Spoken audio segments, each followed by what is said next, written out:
প্রকৃতির কোপে পড়েছে হিমাচল প্রদেশে টানা বর্ষণ, বন্যা সঙ্গে ধস। আর এর চিরে জনজীবন রীতিমতো বিপর্যস্ত।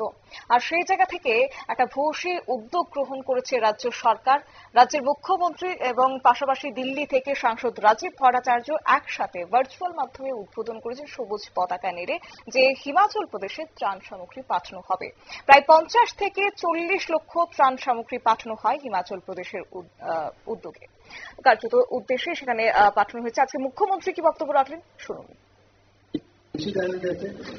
এবং আমরা দেখেছি পাঞ্জাবে একটু আগে আমাদের মাননীয় সভাপতি বলেছেন, উল্লেখ করেছেন যে হিমাচল প্রদেশ, পাঞ্জাব এইসব জায়গায় সবচেয়ে বেশি হয়েছে, অন্যান্য প্রদেশও হয়েছে।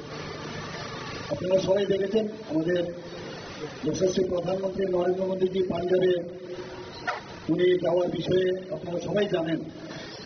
এবং আমাদের যে সরকার বা আমাদের যে পার্টি, সবসময় আমরা ভারতীয় জনতা পার্টির নেতৃত্বাধীন সরকারই হোক, ভারতীয় জনতা পার্টি সেটা আমাদের কেন্দ্রেই হোক বা বিভিন্ন যেসব আমাদের রাজ্যেতে আছে, তারা কিন্তু সবসময় সেবাই সংগঠন আজকেও কিন্তু সেটা আমরা বলতে পারি।